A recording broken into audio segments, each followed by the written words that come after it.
On the 2nd of February, 1857, Ernest Kellingham, Duke of Westhaven, rode past the woman he had once intended to marry without recognizing her.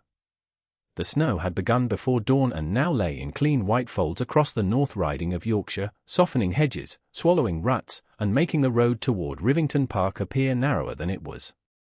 Ernest had been away from the estate since morning and wanted only the warmth of his own study before nightfall. That was why he noticed the hired chaise merely as an inconvenience at first. It stood at an angle near a shallow ditch half a mile from the Rivington gate, one rear wheel canted badly enough to make further travel impossible. No driver was visible. A trail of boot prints led away toward the nearest farm. 20 yards beyond the carriage, a woman was walking through the snow with an infant pressed tightly against her chest. Ernest gave them room as he passed. The woman lowered her head beneath a dark bonnet. Her gown was plain, the hem wet to the calf, and the child was bundled so heavily that little could be seen except one small cheek against deep green wool. Ernest rode on. 10 yards. 15. Then something silver caught the winter light. A baton. Oval, engraved, familiar. Ernest pulled the rein so abruptly that his horse tossed its head. He looked back. The infant was wrapped in a dark bottle-green greatcoat with silver Kellingham buttons. His greatcoat. The one he had placed around Isobel Carroway's shoulders more than a year earlier when a November carriage delay had left her shivering beside him. The one he had told her she could return whenever she wished. Ernest wheeled his horse. The woman stopped when she heard him coming back. He dismounted several paces away rather than crowding her. For one suspended moment, neither spoke. Snow had gathered along the brim of her bonnet. Her face was thinner than he remembered, the softness of their engagement months replaced by something quieter and more contained. But there was no mistake. Miss Carroway. Isobel's arms tightened around the child. Your Grace. He had imagined seeing her again many times over the past 10 months. In none of those imaginings had she been standing in the snow with his coat wrapped around a baby. Ernest looked toward the disabled chaise. What happened? The wheel failed. Her voice was steady, though her lips were pale from cold. The driver has gone to the farm for assistance. Why are you walking? Because my daughter was becoming cold. Daughter. The word reached him before anything else did. Ernest looked at the small bundle beneath the bottle-green wool. How far have you come? Far enough. Isobel glanced toward the Rivington gates visible between bare trees ahead. I intended to reach the lodge and ask for shelter until the carriage could be repaired. She did not say she had intended to come to him. That distinction landed with uncomfortable precision. Ernest took one step nearer, then stopped. Let me carry the child. No, the answer came immediately. He did not press. Your case, then. A small leather document case hung from her free hand by its strap. I can manage it. Ernest inclined his head once. Very well. The old version of himself might have considered refusal an obstacle to solve. The woman before him had every reason to mistrust what his decisions could become. The lodge is closer than the main house, he said. We will go there. Isobel looked at his horse. You need not walk. I know. He took the reins and began leading the animal beside them. The snow had soaked through the lower edge of Isobel's gown, and her steps were careful, but she did not lean toward him. Ernest matched her pace. He did not ask the question pressing at the back of his mind. He did not yet know whether he had the right. At the gate lodge, the keeper opened the door before Ernest could knock twice. Surprise flashed across the man's face when he recognized first the Duke and then the woman beside him, but Ernest gave him no opportunity to speak. A warm room. Now. Send a groom for Dr. Mallory. The keeper moved at once. By good fortune, Mrs. Vale, Rivington's housekeeper, had been inspecting winter stores in a nearby service building and arrived within minutes. Her reaction to Isobel was gentler and better controlled than the gatekeeper's. Miss Carroway. Mrs. Vale. Come nearer the fire. Isobel shook her head slightly. The child first. Mrs. Vale looked to Ernest. He said, "Whatever Miss Carroway asks." The housekeeper moved without further question. A small parlour was warmed. Blankets were brought. Isobel allowed Mrs. Vale to help remove the bottle-green greatcoat from around the infant only after another warm covering was ready. Ernest saw the child clearly for the first time. She was very small, with dark lashes, a reddened nose, and one tiny fist pressed beneath her chin.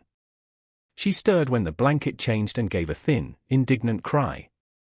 Relief moved through the room so quickly that no one needed to name it. "She has a strong opinion," Mrs. Vale murmured. Isobel's mouth softened for the first time. "She usually does." Ernest looked away before the expression could affect him more than it already had. Dr. Mallory arrived within 20 minutes, bringing snow on his shoulders and impatience for anyone who attempted to interrupt his examination. Ernest kept back. The physician checked the child's breathing, warmth, responsiveness, and color. "Chilled," he said at last, "but not dangerously so. Warm her gradually. Feed her when she wakes properly. No rushing it." Isobel closed her eyes for one brief second. "Her lungs? Clear." "You're certain?" "As certain as I can be with a child who is determined to object to my hands." And protested again as though supporting the judgment. Dr. Mallory almost smiled. "That is a good sound." Only after the baby had been settled in a lodge blanket near the fire did Mrs. Vale insist upon Isobel's wet clothing. A folding screen was brought, along with a plain wool gown from the housekeeper's own stores. Ernest stepped into the adjoining passage while Isobel changed. When she returned, her damp hair had been gathered beneath a simple cap. Without the wet traveling dress, her exhaustion was harder to miss. 6 weeks after childbirth, though Ernest did not yet know that number, she carried weariness in the set of her shoulders and the careful way she sat today. She was not ill. She was not fragile. She was simply tired in a way he had never seen her before. The greatcoat lay folded over the back of a chair. His coat. Her child. His mind kept placing the two facts beside one another and refusing to complete the thought. Mrs. Vale brought tea but remained near the window, present enough for propriety and far enough to grant privacy. And slept against Isobel's arm. Ernest stood near the mantel because sitting felt impossible. "What is her name?" he asked. Isobel looked down at the baby. "Anne." "Anne Carroway?" "Yes." Ernest absorbed that. "How old is she?" Something changed in Isobel's face. Not fear. Preparation. 6 weeks and 4 days. The room seemed to narrow. Ernest counted without meaning to. 6 weeks and 4 days from the 2nd of February placed the birth in the middle of December. Conception reached backward farther still. March. During their engagement. Before St. Cuthbert's. Before the 7th paragraph. Before he had watched Isobel remove her veil and walk away from the wedding he had stopped. There had been one night in March when certainty about their future had made them less cautious than propriety demanded and more trusting than either had ever been with another person. He had not forgotten it. He had simply locked it behind everything that came afterward. Ernest looked at Anne again. The child shifted beneath the blanket and turned her face toward Isobel's body with the instinctive certainty of an infant who knew exactly where safety lived. His throat tightened. "Miss Carroway." Isobel raised her eyes. He wanted to ask gently. There was no gentle version. "Is she mine?" Isobel did not hesitate. She did not accuse. She did not offer him a path away from the answer. "Yes, Your Grace." Her hand settled protectively over Anne's back. "She is yours." Ernest did not move. For a moment the only sound in the Gate Lodge parlour was the soft hiss of the fire and Anne's breathing against Isobel's breast. He had expected shock. He had not expected recognition to feel like accusation when Isobel had made none. The child was his. The dates fit. The memory fit. And yet every hour between March and this winter afternoon stood before him like a corridor he had chosen not to walk down. Did you know before the wedding? He asked. Isabel's gaze remained steady. No. Not with certainty. When did you know? I began to suspect in early May. Ernest looked toward the folded greatcoat on the chair, then back to her. You knew by May? Yes. And you did not tell me. The words escaped before he could soften them. Isabel's expression changed, not into anger but into something colder. I did. Ernest stared at her. She shifted and carefully against one arm, then reached for the leather document case resting beside her chair. The movement was slow because she was tired, not hesitant. She opened the clasp and withdrew a single cream envelope. Its corners had softened with age and handling, but the seal remained intact. I wrote on the 28th of May. Ernest looked at the address. His name. His title. Rivington Park. The handwriting was unmistakably Isabel's. Beneath it, in another hand, a dark endorsement had been written across the front. Return unopened. Correspondence from Miss Carroway not to be accepted by order of His Grace. Ernest felt the room contract around him. He knew that wording. He had dictated it. When did this come back? 2 days later. The 30th. Yes. His memory returned with painful clarity. 19th of April. 2 days after St. Cuthbert's. He had stood in his study at Rivington with the curtains drawn against a grey morning and told his secretary that nothing from Miss Carroway was to be placed on his desk. No letter. No note. No message delivered through servants. He had called the order necessary. Clean. Final. That instruction was mine, he said. I know. Ernest looked at the sealed envelope again. What did you write? Isabel's hand tightened slightly around it. That I was with child. The answer struck harder than he had prepared for. He sat for the first time because remaining upright had begun to feel absurd. You wrote that plainly. Yes. And it came back unopened. Yes. He looked at the seal. Still unbroken after more than 8 months. Why did you keep it sealed? Isobel glanced down at and before answering. Because I had already written the truth once. Breaking it open later would not make you receive it. Ernest lowered his eyes. There was no villain in that sentence. No clerk. No malicious rival. No accident of post or household. Only a command he had given because he believed refusing her voice would make his own certainty easier to preserve. May I see it? He asked. Isobel held the envelope but did not release it immediately. The outside. Only the outside. She extended it. Ernest took it carefully by the edges. Their fingers did not touch. The paper felt light enough to be nothing. That was the cruelty of it. An entire life had been announced inside something that weighed almost nothing, and he had arranged for it never to reach him. He read the endorsement again. By order of His Grace. He had spent months telling himself that Isobel had disappeared from his life after the wedding failed. The truth was uglier. He had made disappearance the condition of her existence. I thought I was closing a door, he said. Isobel's eyes rested on him. You closed it from your side. Ernest looked up. Her voice had not risen. That made the words harder to escape. He returned the letter at once. Isobel placed it back inside the leather case without disturbing the seal. I did not know, Ernest said. No, but that does not mean I was prevented from knowing. Something in her face shifted, very slightly. No, Mrs. Vale entered with a tray and stopped when she sensed the silence. Dr. Mallory says the little one should feed when she wakes properly. And Miss Carroway ought to have something warm as well.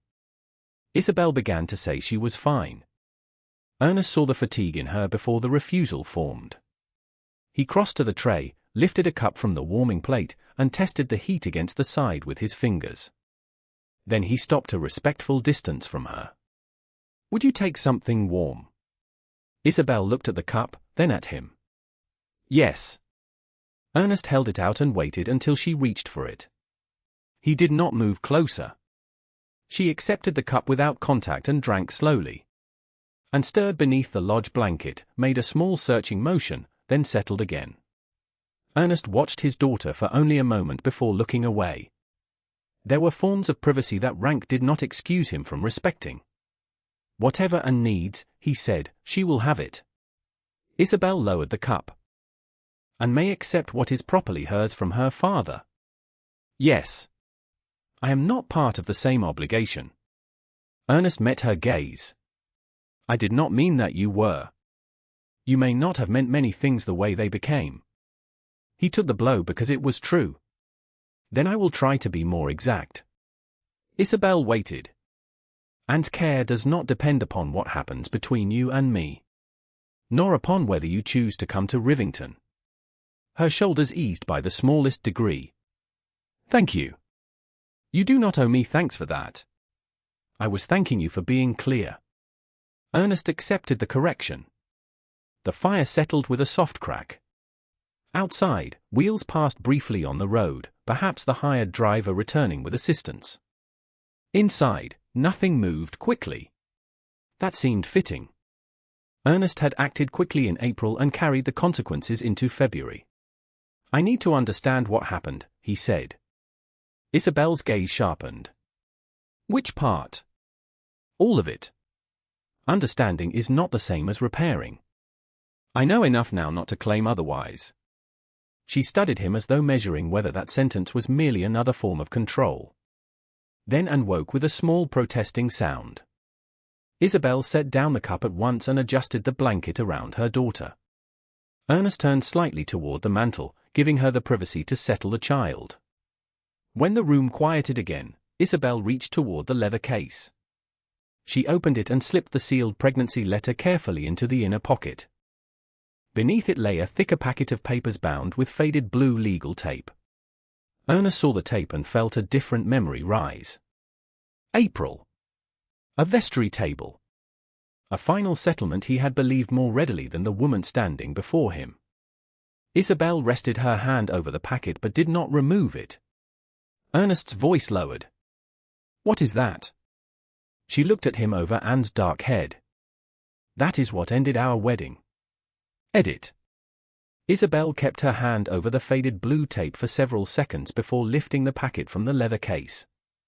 And had settled again against her, warm beneath the lodge blanket, and the sealed pregnancy letter now rested safely in the inner pocket of the case where Isobel had placed it moments earlier. The bottle-green greatcoat remained folded over the chair near the fire. Ernest recognized the settlement packet before she opened it. He remembered the weight of those papers in his hands on the morning of the 17th of April, 1856. He remembered believing that ink deserved more trust than the woman he was about to marry. "May I see it?" he asked. Isobel looked directly at him. "You may look. It stays with me." "Yes." She loosened the faded tape and opened the packet across her lap. The sight of his own handwriting on the outer sheet pulled Ernest backward 10 months without warning. St. Cuthbert's had been waiting for a wedding that morning. The rector had already arrived. Family witnesses had gathered. Somewhere beyond the vestry door, servants were moving flowers and warming the church against the spring cold. Ernest had been dressed and ready when Clement Pritchard entered carrying the final settlement draft. Clement had been composed, precise, deferential.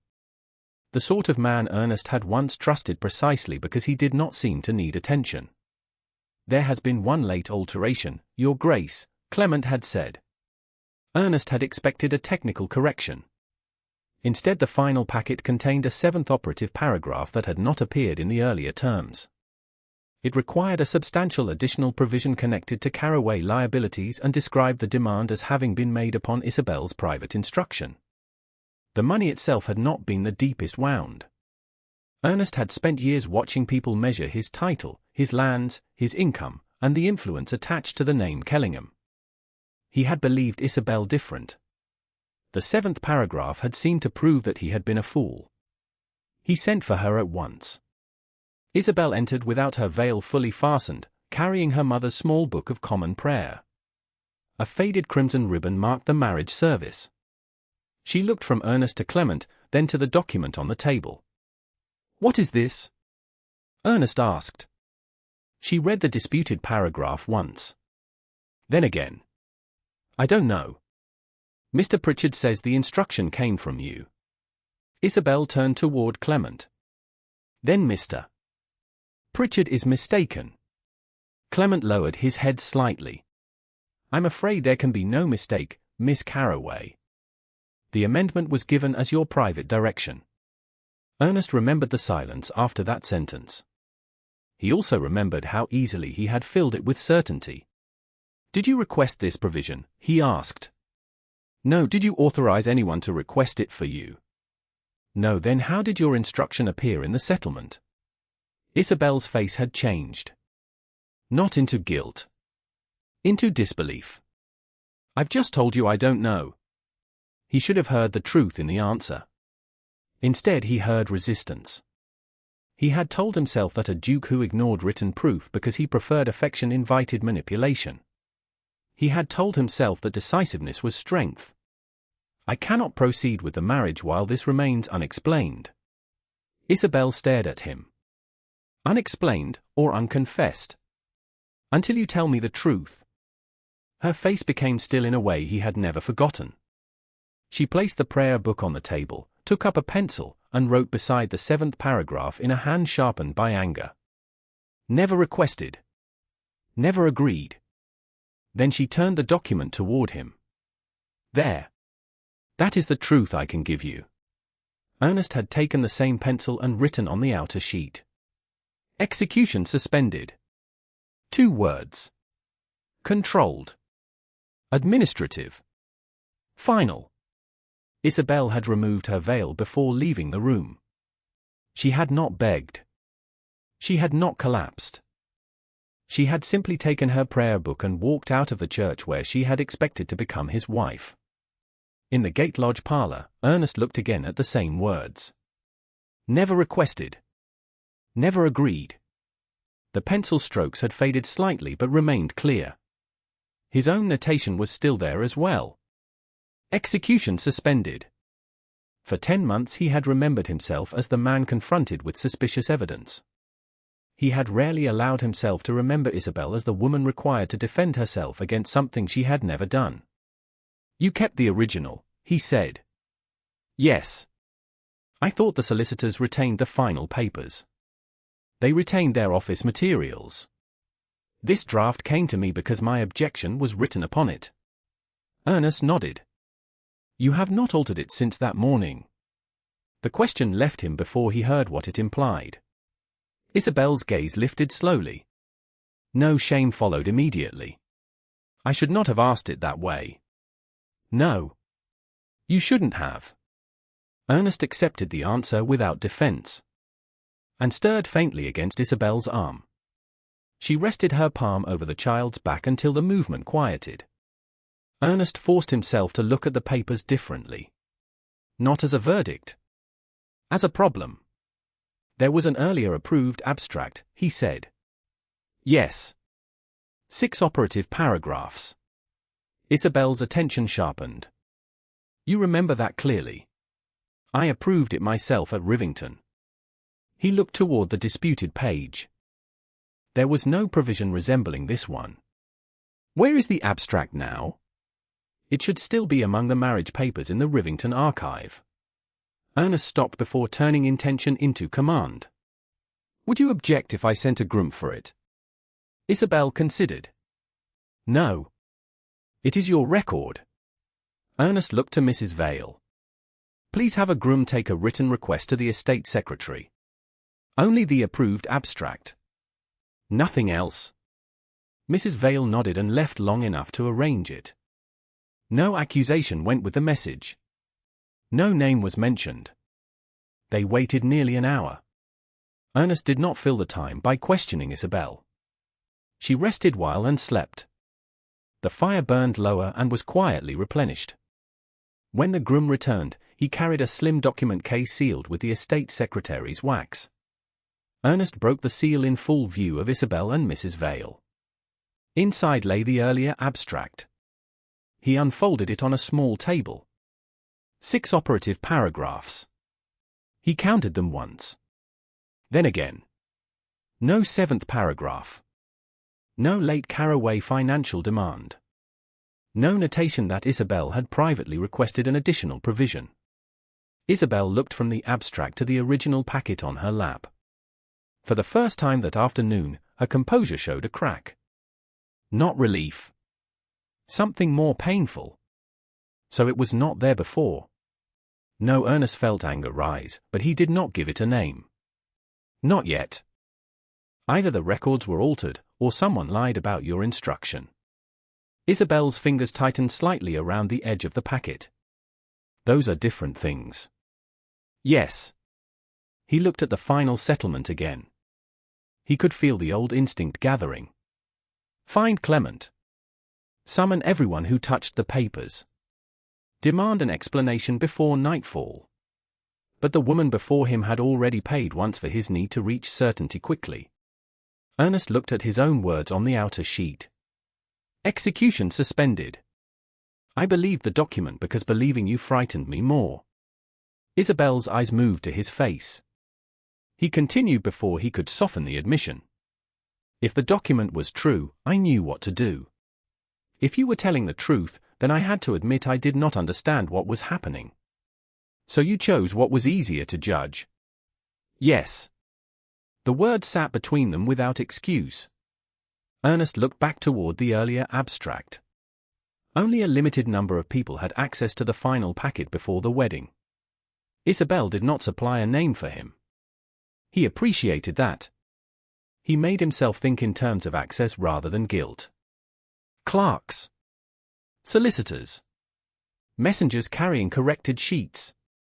The men who had handled the engrossment. Clement Pritchard had been among them, but that was not yet proof of anything beyond opportunity. Ernest folded the approved abstract carefully and placed it back into his own document case. I am taking this back to Rivington with me when I leave, he said, making the movement explicit. The original remains with you. Isobel retied the faded blue tape around her packet. Yes. She returned it to her leather case, where the sealed pregnancy letter remained secured in the inner pocket. Ernest looked at the case, then at her. I will not accuse anyone on what we have today. Isobel held his gaze. Good. He thought again of Clement standing near the vestry door, calm and certain that there could be no mistake. For the first time, Ernest wondered whether the certainty he had trusted that morning had belonged to the wrong man. By the following morning, the snow had stopped, and the road beyond the gate lodge had hardened beneath a pale February sun. Dr. Mallory returned shortly after breakfast and examined and again while Isobel sat near the fire in her own travelling gown, now dry except for a faint tide mark along the hem where melted snow had stained the wool. The baby protested the physician's cold fingers with a vigorous cry. Dr. Mallory listened to her breathing, checked her warmth, and finally straightened. She's doing well. Keep her warm, feed her normally, and do not expose her to another hour of Yorkshire weather if you can help it.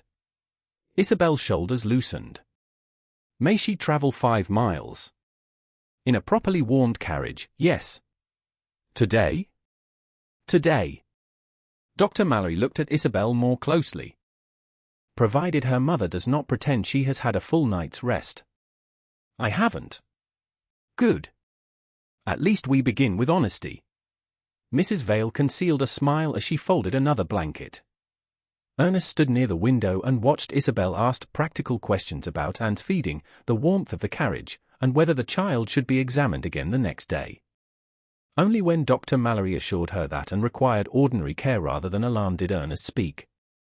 He may call tomorrow as well, if you wish. Isobel looked at him. At Carroway Dower House. It was not a question. Ernest had expected her to name Rivington. The Dower House. Yes. I thought it had been largely closed. Not entirely. Mrs. Whitcomb has kept 2 rooms aired and the kitchen usable. It belonged to my mother's side of the family, and the trustees have maintained it. Ernest glanced toward Anne. Rivington is already staffed. There are fires in every family room, a nursery that can be prepared before noon, and Dr. Mallory is close.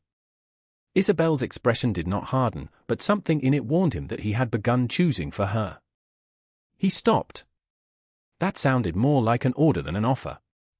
It did. Then let me try again.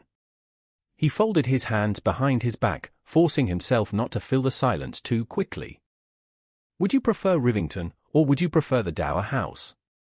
The Dower House. Then that is where the carriage will take you.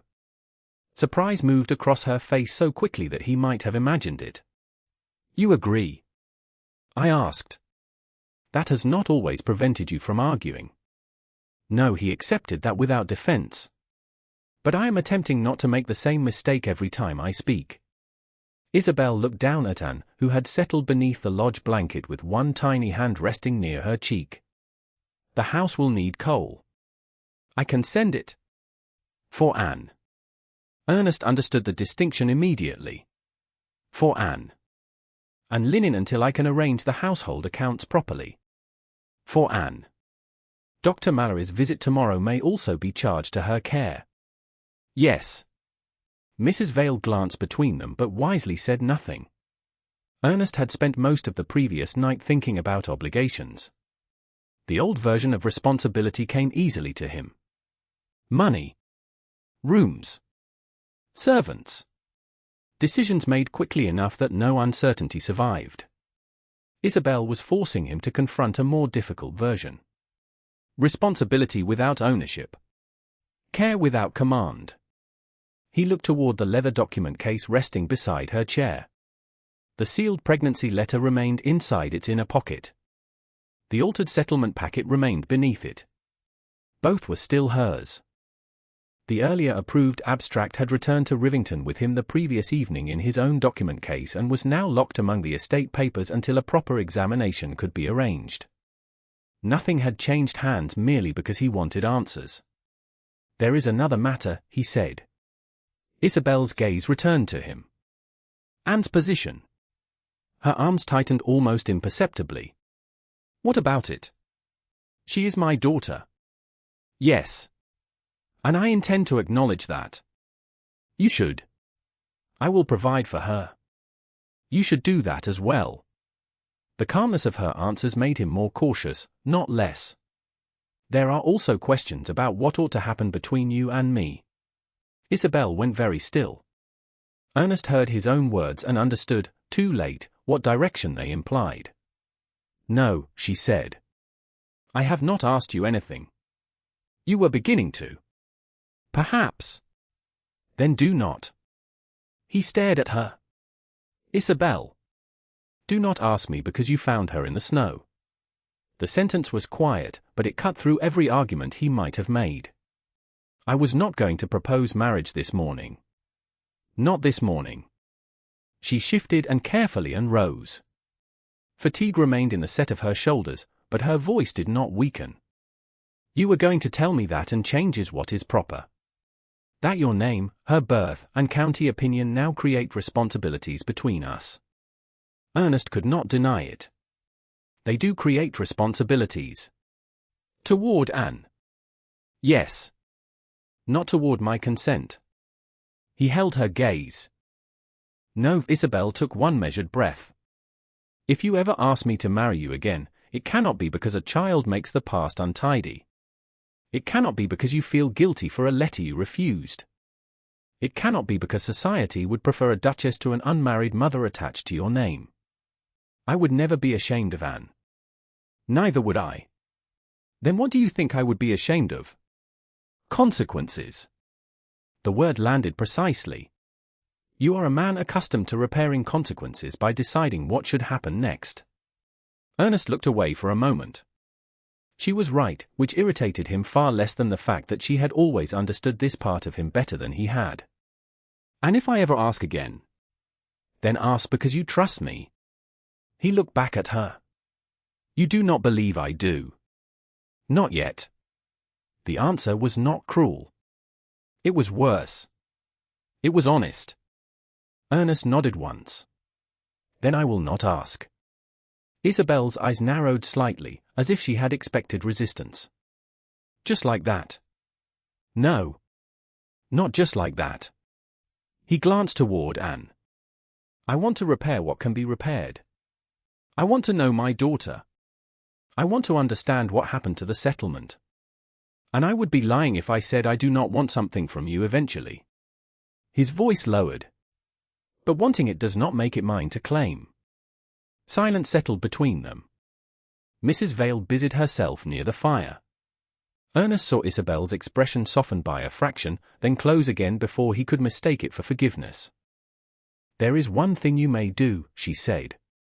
Name it. Find a solicitor who does not depend upon you. Ernest had already considered the same. A neutral man. Yes. To examine the settlement. With conditions. Of course. The original remains mine. Agreed. I am present whenever it is handled. Agreed. And no one is accused because you dislike the shape of a clue. That struck directly at the thought of Clement that had followed Ernest through the night. Agreed. Isobel studied him as though waiting for qualification. None came. Then her attention shifted toward the chair near the fire. The bottle-green greatcoat still lay folded there. She crossed to it and lifted it carefully. For a moment her hands rested on the dark wool. Ernest remembered placing it around her shoulders in November 1855, when they had still spoken of their wedding as something inevitable. This belongs to you, she said. He did not immediately take it. I told you that you could keep it until you wished to return it. I know. And now you wish to. Yes. She held it out. Ernest stepped forward and took the coat. Their fingers brushed against the heavy wool. The contact was brief and accidental, but both of them felt it. Isobel withdrew first. Ernest did not follow. Why did you keep it? He asked. Her eyes lifted to his. Because after April, returning anything to you seemed likely to result in its being returned unopened. He had no answer that would improve the truth. The coat settled over his forearm, heavier than it had ever seemed before. Outside, a carriage rolled to a stop before the lodge. Mrs. Vale went to check that hot bricks and blankets had been placed inside. Isobel fastened her leather case herself. The sealed pregnancy letter and altered settlement remained within it. Ernest made no attempt to take either. At the door, he steadied the carriage step but did not offer his hand until Isobel looked toward him. She managed the step alone while holding Anne, then allowed Mrs. Vale to pass up the leather case. Ernest stood below. I will send you the name of a neutral solicitor before anyone examines another paper. Good. And Dr. Mallory will call tomorrow. For Anne. For Anne. Isobel settled the child against her and looked down at him through the open carriage door. Ernest had the strongest impulse to tell her that he would find the truth. The word sounded too much like a vow made by a man still convinced truth would obey him if he pursued it hard enough. Isobel seemed to understand the danger before he spoke. Find the truth if you must, she said. Her gaze held his. Do not decide it first. Edit. On the morning of the 4th of February, Mr. Thomas Harbury arrived at Carroway Dower House with a leather portfolio, a pair of spectacles, and none of the nervous deference Ernest had grown accustomed to receiving from men who depended upon Rivington. That was precisely why Ernest had chosen him. Harbury was a senior solicitor from York whose practice had no connection to the Kellingham estate, and before he touched a single paper, he asked Isobel the same question twice. The original settlement belongs to you, Miss Carroway. It does. And I examine it here, in your presence. Yes. Ernest stood near the window with his own document case resting unopened on a side table. Inside it lay the approved Rivington abstract he had returned to the estate after the Gate Lodge examination. He had brought it back that morning himself. Isobel's leather case remained beside her chair. The sealed pregnancy letter was secured inside the inner pocket, untouched. The altered settlement packet lay beneath it until Isobel opened the case and removed the papers with her own hands. And slept upstairs after Dr. Mallory's morning visit, warm, feeding properly, and giving no sign that the exposure in the snow had harmed her beyond temporary chilling. Mrs. Whitcomb sat near the fire with household accounts, close enough for propriety and far enough to let the examination proceed without unnecessary audience. Harbury began with Ernest's approved abstract. 6 operative paragraphs. He counted them once, then compared the surrounding correspondence Ernest had brought from Rivington. Nothing referred to an additional Carroway financial demand. Only after that did Isobel loosen the faded blue tape around her original packet. Harbury examined the 7th paragraph without comment. Then he looked at the binding. His attention remained there longer than Ernest expected. "May I turn this toward the light?" he asked. Isobel nodded. "You may." Harbury angled the packet beneath the winter light from the window and lifted the bound edge carefully. "Interesting." Ernest almost stepped closer. He stopped himself. "What is?" Harbury did not answer immediately. He took a small lens from his portfolio and examined the inner margin where the folios had been pierced and sewn. "There are 2 lines of holes here." Isobel leaned forward. 2.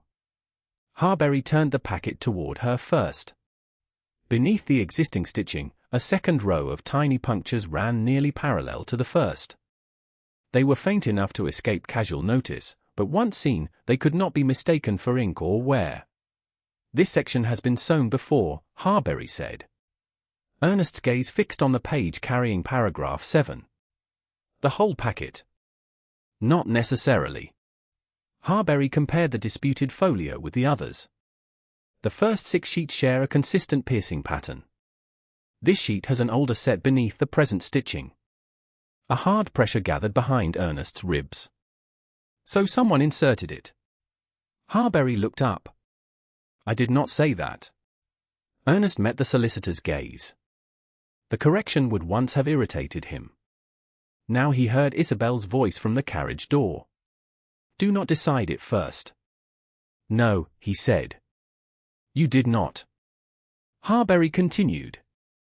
"I am saying this folio appears to have been removed or replaced at some point during preparation. There is also a slight difference in the trimming along the outer edge." Isobel's hand closed slowly over the arm of her chair. "Could that happen in ordinary correction?" "Yes." Harbury's answer came without drama. A draft might be unsewn and altered for legitimate reasons. What matters is whether the office records show such a correction was authorized. Ernest looked toward the 6-paragraph abstract. "And they do not." "Not from what I have seen today." Harbury closed his lens. "I would like an experienced law stationer to look at the binding before I make any stronger observation." "The packet does not leave this house," Isobel said. "Then the stationer comes here." Ernest answered before Harbury could, but this time his words aligned with what she had already asked rather than overruling it. Isobel looked at him briefly, then back to Harbury. "Good." The following afternoon, the 5th of February, Samuel Wycliffe arrived from Ripon after a slow journey over roads still edged with frozen snow. He was a narrow, grey-haired man with ink worked permanently into one finger and the careful hands of someone who had spent decades trimming paper to exact dimensions. He examined the packet on the same walnut table while Isobel remained present. Harbury handled the pages. Ernest did not. Wycliffe studied the faded blue tape, the 2 lines of punctures, and the edges of the disputed sheet. "Yes," he said at last. "A folio has been reworked here." "Reworked how?" Isobel asked. "The packet was sewn once, opened, and sewn again. This sheet does not sit quite as the others do. It may have been replaced." Ernest felt anger rise. He forced himself to ask the only question the evidence justified. Would that require unusual skill? No. Only familiarity with engrossed papers, access to the packet, and enough care not to make the substitution obvious. Who would usually carry corrected sheets between the office and the engrossing work? Harbury asked. Wycliffe considered. Several people could. In this matter, I remember Clement Pritchard carrying papers more than once. He knew the legal hand and was trusted with corrections. Ernest said nothing. Clement's name had now appeared beside physical opportunity, but opportunity was not guilt. Wycliffe added, that does not tell you who ordered a correction or what the replacement contained before it was bound. No, Ernest said. It does not. Isobel looked at him then. The glance lasted only a second, but he knew what she had noticed. He had not turned a clue into a verdict. When the examination ended, Isobel retied the original packet herself and returned it to her leather case. The pregnancy letter remained sealed in the inner pocket. Ernest placed the approved abstract back into his own document case for return to Rivington. No evidence changed ownership. Outside, the afternoon sun had melted a thin layer of snow and left a treacherous glaze over the stone steps. Ernest descended first. Isobel came to the threshold behind him, drawing her gloves tighter. "The second step is iced," he said. "I can see it." "Yes." He did not take her arm. He simply held out one gloved hand, palm upward. Then he waited. Isobel looked at his hand. Something unreadable passed through her face. She could have used the railing. She could have asked Mrs. Whitcomb to assist her. Instead, after a moment, she placed her hand in his. Ernest closed his fingers only enough to steady her as she crossed the slick step. The contact lasted seconds. When both her feet reached the gravel, he released her at once. "Thank you," she said. "You're welcome." Neither mentioned the fact that this was the first touch between them since she had returned his coat. By the next afternoon, the 6th of February, Ernest was back at Rivington Park when a travelling carriage turned into the drive. The Earl of Sefton's party had arrived earlier than expected. Lady Diana Ormsby entered the great hall in pale grey travelling silk beneath a fur-lined cloak, composed enough to make winter travel look like a social accomplishment. Ernest bowed with the courtesy due an earl's daughter. "Diana. Westhaven." Her eyes moved over him with quick intelligence. "You look tired. Yorkshire has been busy." "So I hear." There was nothing improper in her smile. Nothing openly curious. Yet servants carried news as reliably as post when a duke found his former bride in the snow with an infant. Diana allowed a footman to take her gloves and followed Ernest toward the drawing-room. "Miss Carroway is nearby again, I believe." Ernest did not ask who had told her. "She is." "How extraordinary after so long." Diana accepted tea and settled into a chair near the fire. "And I suppose she still insists upon that troublesome 7th paragraph." Ernest did not move. The words were light. Almost careless. That made them more dangerous. He had never told Diana that the disputed provision was paragraph 7. Harbury had not spoken to her. Wycliffe had no reason to. The details had not been discussed before Rivington servants. Diana lifted her cup, then seemed to notice the silence. "What?" she asked. Ernest looked at her calmly. "Nothing." Her gaze sharpened for the smallest fraction of a second before the smile returned. Ernest did not accuse her. He did not ask how she knew. He did not order the doors closed. He simply watched Lady Diana Ormsby take her first sip of tea while one new question displaced every premature answer in his mind. How did she know there were 7? The next morning, Ernest carried Lady Diana's careless phrase with him to Carroway Dower House and discovered that suspicion felt more dangerous when he refused to turn it into certainty. The 7th of February had dawned clear and bitterly cold. Snow still lay beneath the hedges, but the road between Rivington and the Dower House had been packed hard enough for a carriage. Ernest arrived shortly before 11 and was shown into the small drawing-room, where Isobel sat beside the fire with and sleeping in a wicker cradle near her chair. Mrs. Whitcomb occupied the far end of the room with household accounts. Isobel looked better than she had at the Gate Lodge. Some colour had returned to her face, and the fatigue in her posture had softened, though Ernest noticed she still moved carefully when she bent toward Anne. "You found something," she said before he had taken his seat. "Not proof." Isobel's eyes rested on him. "Good distinction." Ernest almost smiled. "Lady Diana arrived at Rivington yesterday. I had heard Sefton's party was expected." She referred to the disputed provision as the 7th paragraph. Isobel became very still and shifted in the cradle, and Isobel placed 2 fingers lightly against the blanket without looking away from Ernest. By number? Yes. Did you tell her? No, Mr. Harbury. He has had no contact with her. Mr. Wycliffe? No reason to speak with her at all. Isobel considered this. Then either someone else told her, or she knew before. That is what I thought. Ernest heard how close the sentence came to becoming a verdict and corrected himself. That is one possibility. Isobel noticed. What did you do? Nothing. Her eyebrows rose. Nothing? I asked no questions. I gave no order. I watched her drink tea. That must have been difficult for you. Exceedingly. The faintest amusement touched Isobel's mouth, then disappeared. Ernest allowed himself one breath of relief before continuing. There is something else. Diana is staying at Rivington with her father. If her presence concerns you, I can ask them to leave. Isobel's expression changed immediately. Because I ask you to. Only if you ask me to. And what do you want to do? Ernest answered truthfully. Close the drawing-room doors and demand to know how she knew the number. Which would tell her exactly what you suspect. Yes. And if she has an innocent explanation, I would still distrust it. Isobel looked down at Anne for a moment. Then the confrontation would satisfy you without necessarily helping us. Yes. It was unpleasant how often her questions exposed the difference between action and usefulness.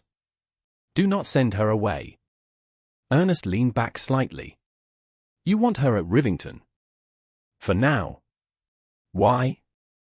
Because if Lady Diana knows something she should not know, I would rather she believe no one has noticed. Isobel's gaze returned to him.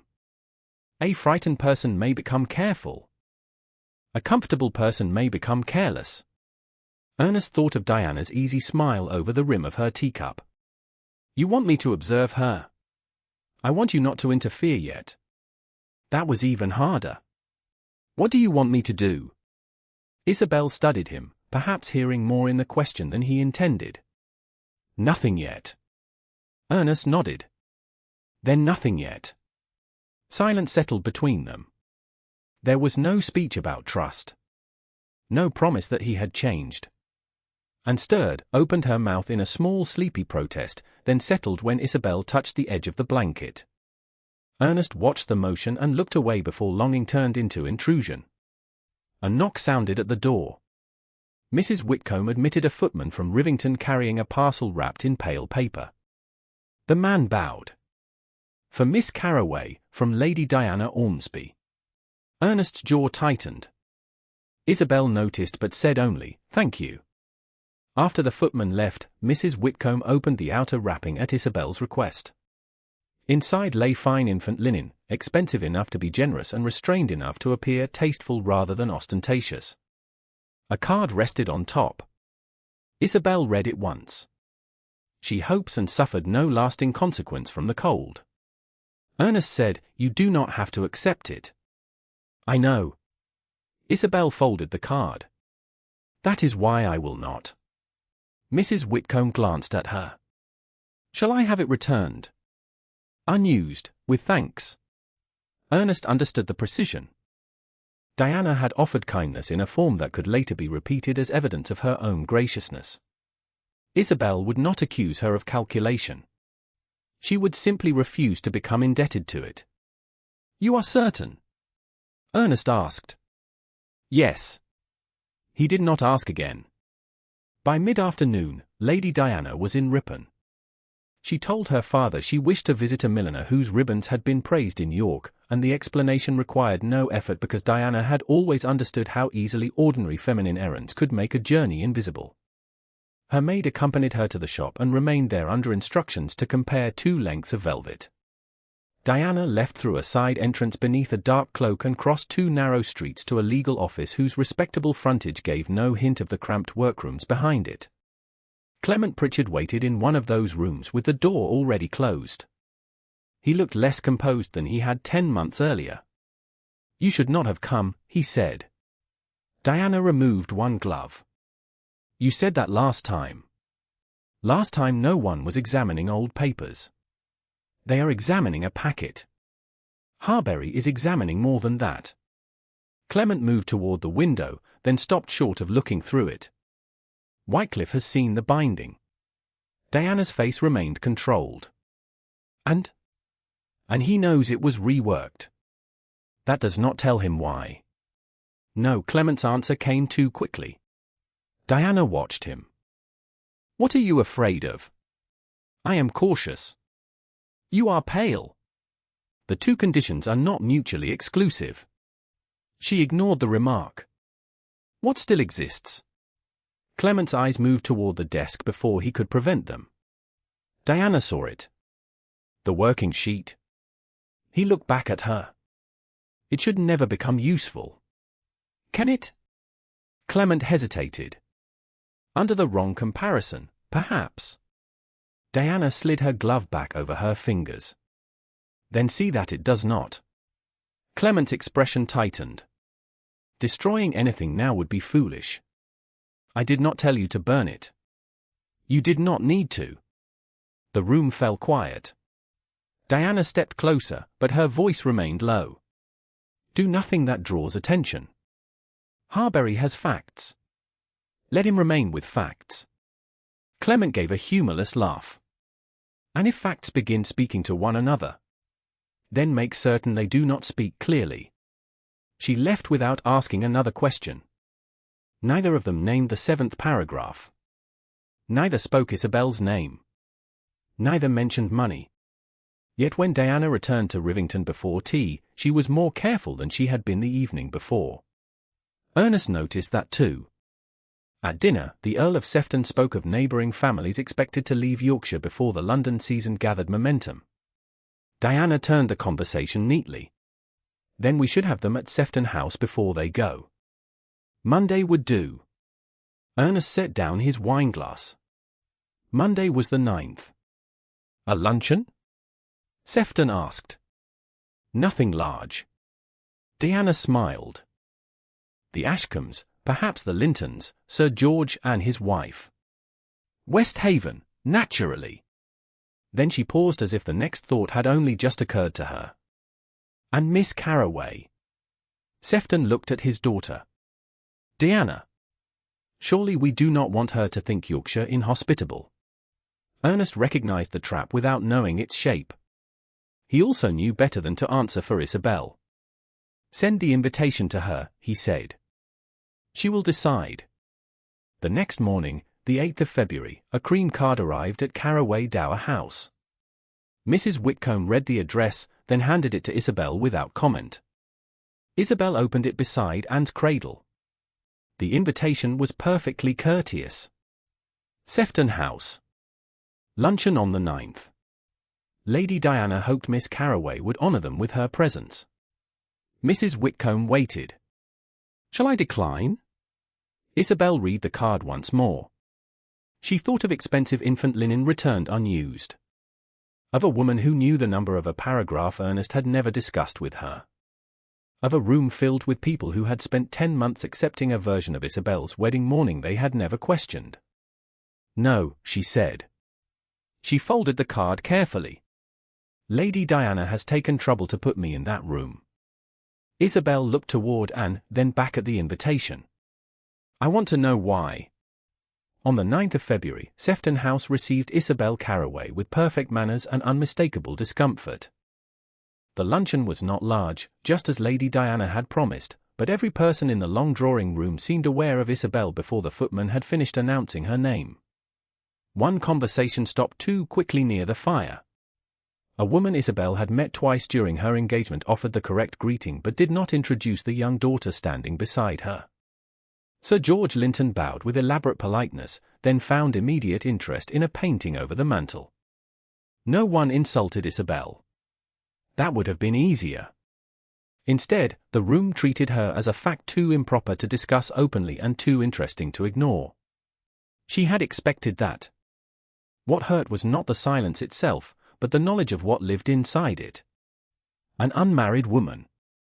A failed bride. A child born before marriage. The Duke of Westhaven riding beside her name again after 10 months of absence.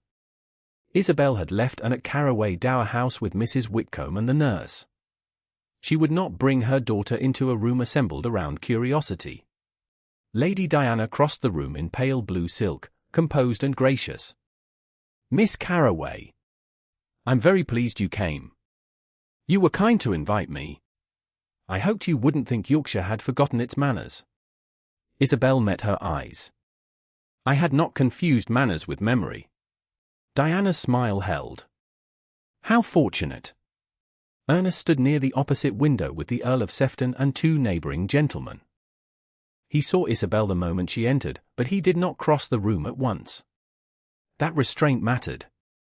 A week earlier he might have believed protection required placing himself visibly at her side.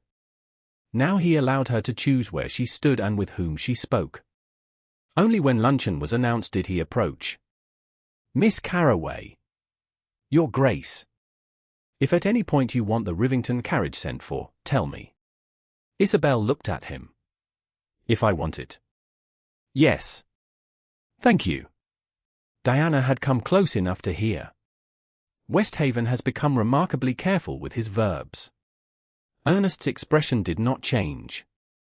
Care is rarely wasted. The seating arrangement placed Isobel 4 places from Diana and across from Ernest. It was courteous enough to deny accusation and public enough to ensure visibility. Through the first course, conversation moved over weather, London departures, and a musicale planned in York.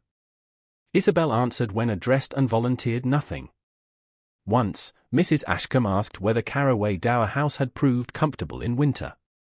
Before Isobel could answer, another lady mentioned that a household with an infant must be tiresome to settle at short notice, then immediately asked Sir George about his horses.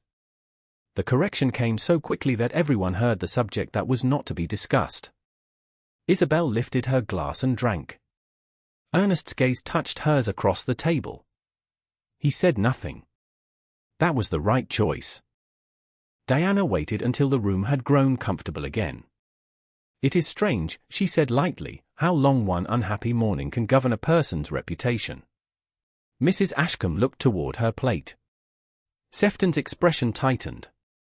"Diana. Surely I'm saying nothing unkind, Papa." "Quite the opposite."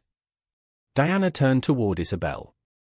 "Miss Carroway has endured whispers for nearly a year.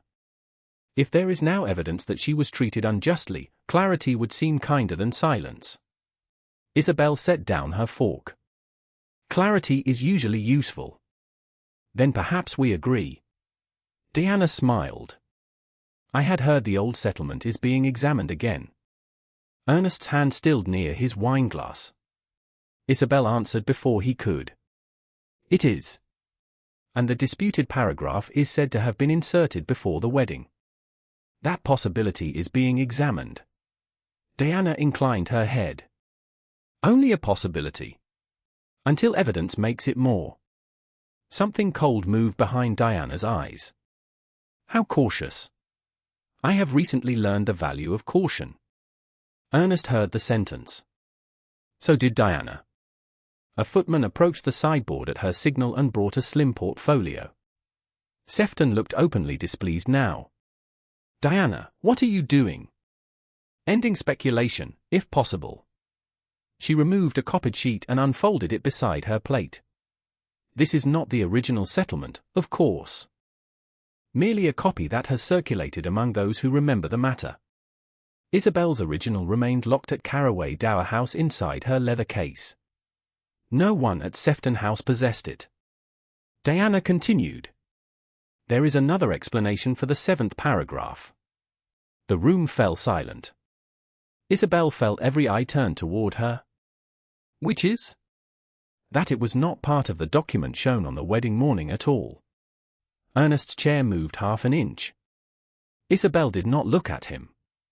Diana's tone stayed sympathetic. A woman publicly abandoned would have suffered extraordinary humiliation. Then, months later, a child is born.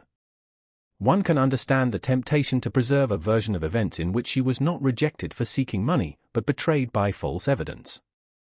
The insult was almost elegant. It did not accuse Isobel merely of altering a document. It suggested she had manufactured victimhood to make an existence easier for society to forgive. Mrs. Ashcombe looked stricken. One gentleman lowered his eyes. Sefton said sharply, "Enough." Isobel spoke first. "No." Lady Diana wanted clarity. Diana folded her hands. "I only mean that a later alteration cannot be dismissed." "Of course not." Isobel's voice remained level. Her heartbeat did not. She could feel heat rising beneath her collar, but she would not let Diana turn composure into guilt or emotion into proof. "Then answer one question." "Gladly." "If I added the 7th paragraph after the wedding failed, why does His Grace's approved office abstract from before the wedding contain only 6 operative paragraphs?" The room changed. It was not dramatic. No one gasped. But several faces turned toward Ernest now instead of Isobel. Diana's smile paused.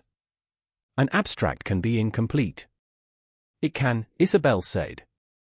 "Which is why the original final packet is being examined independently. Its binding has also been reworked." That was all she said. She did not mention the second line of needle holes. She did not name Harbury or Wycliffe unless asked. Diana looked toward Ernest. "And you accept this?" Ernest saw Isobel's warning before she gave it. "Let the evidence speak. Let me stand." He should have listened. Instead, anger broke through discipline. "I accept that Clement Pritchard had access to the final packet and carried corrected papers during its preparation." Isobel turned sharply toward him. Diana became very still. Ernest continued before judgment caught up with speech. "I intend to question him directly." There it was. The room had the name now. A suspect. A direction. A warning that could travel to Ripon before the luncheon table was cleared. Sefton frowned.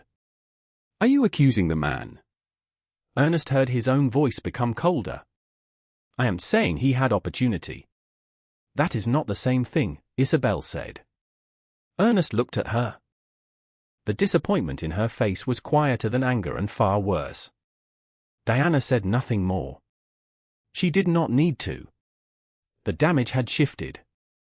When luncheon ended, Isobel accepted Sefton's formal apology for the discomfort of the conversation and declined every offer to remain for tea. Ernest followed her into the gallery but stopped several paces away. "Isobel." She turned. "I was defending you." "I know. Clement had access." "I know that too." Then why? He stopped himself, but too late to undo what had happened. Isobel's eyes held his. "You believed me this time." Ernest said nothing. "You still did not listen." She left without another word. By dusk, the name Clement Pritchard had reached Ripon. A Sefton servant mentioned it to a groom. The groom repeated it at an inn. Before night settled fully over the town, Clement knew the Duke of Westhaven had publicly connected him to the altered settlement. He sat alone in the narrow back office where old papers were kept and stared at the locked drawer beside his desk. For several minutes he did nothing. Then he took out the key. From beneath account books and folded correspondence, he removed a rough working folio covered with correction marks from the days before the failed wedding. He held it near the lamp and read enough to understand what it might become in Mr. Harbury's hands. Whatever confidence he had possessed 2 days earlier was gone.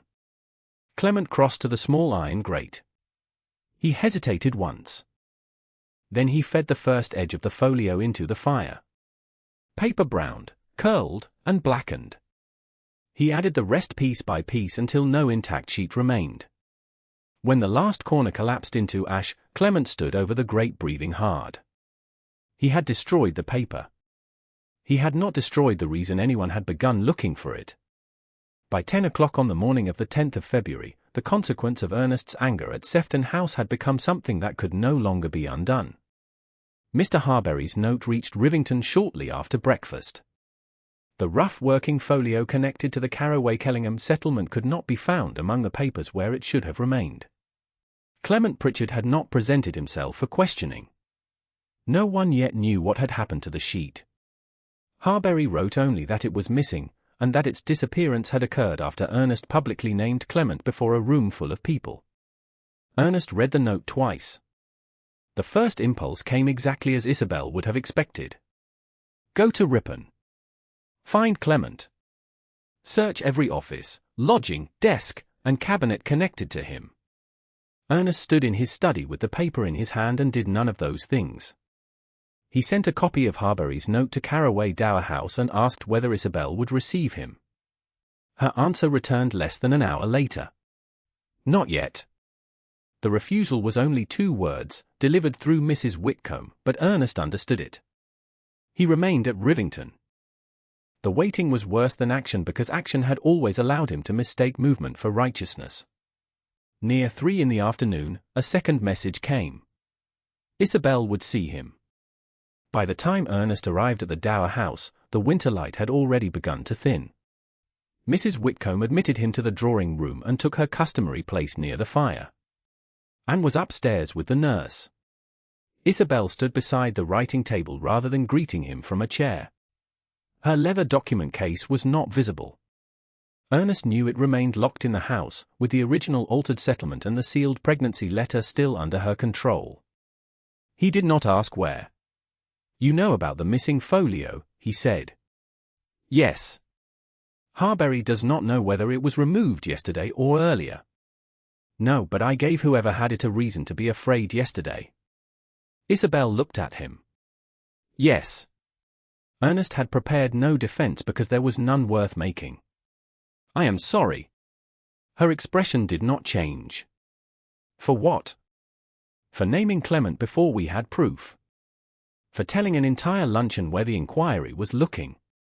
For deciding that believing you gave me the right to act before you had finished asking me not to. Silence followed. Ernest did not fill it. Isobel crossed to a chair and sat. Only then did he take the seat opposite her. You did believe me, she said. I did. And I wanted that once more than I knew how to say. Ernest lowered his eyes. I know. But belief is not the same thing as listening. No, yesterday you defended me in a way that may have warned the person we needed to observe. Yes. The admission came without qualification. Isobel studied him, perhaps waiting for anger or explanation. None came. Then this changes, she said. Ernest looked up. Tell me how. Mr. Harbury controls the legal inquiry from this point forward.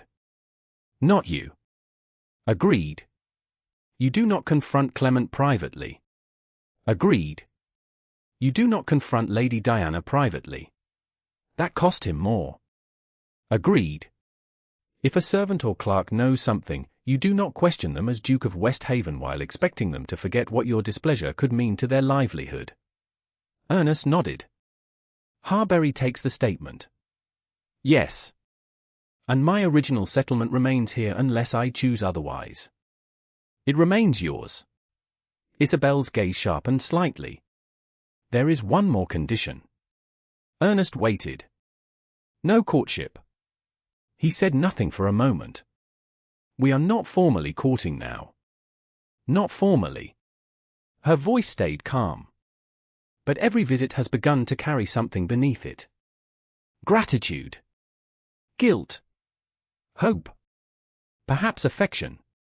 I will not spend this inquiry wondering whether each kindness is evidence you are laying before a future proposal. Ernest felt the truth of that more deeply than he wanted. Then I will not ask anything of you while this remains unresolved.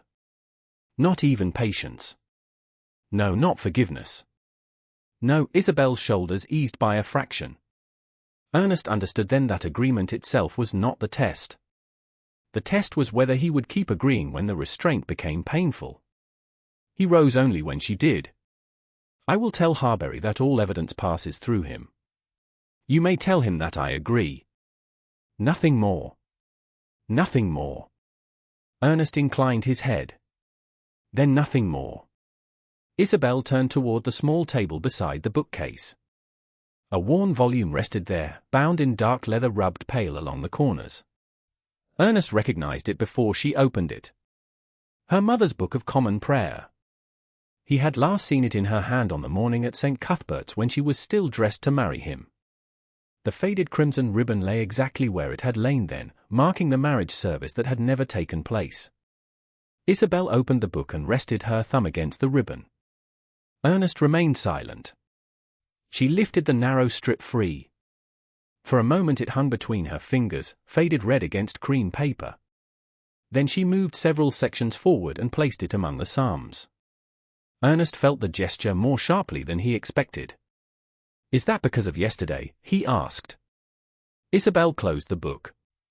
"No, because of me." "No," she looked at him directly. "It is not for you. It is for me." Ernest understood enough not to ask what she meant. The unfinished wedding would no longer be allowed to sit inside her future as though it still owned the page. He bowed and left without asking to see Anne. That restraint hurt, but pain was no longer proof that he had chosen wrongly. While Ernest returned to Rivington, Mr. Harbury spent the remaining afternoon in Ripon searching records rather than suspects. He had requested the ordinary office books from April 1856 and worked beneath the supervision of the firm's senior partner. Receipts told him nothing. Copying charges told him less. Then an old engrossing daybook was brought down from a high shelf. Its brown leather cover was dusty, but the entries inside were orderly. Each settlement listed the client, date, number of operative paragraphs, number of folios, and the fees attached to preparation. Harbury found the Carroway-Kellingham entry. 6 operative paragraphs. He checked the date. He checked the adjacent entries. Then he asked the senior partner to read it without being told why. 6, the man said. Harbury turned back to the page. There was no supplementary instruction. No 7th paragraph. No additional charge for a late Carroway provision. The Rivington abstract and the office daybook now agreed with one another.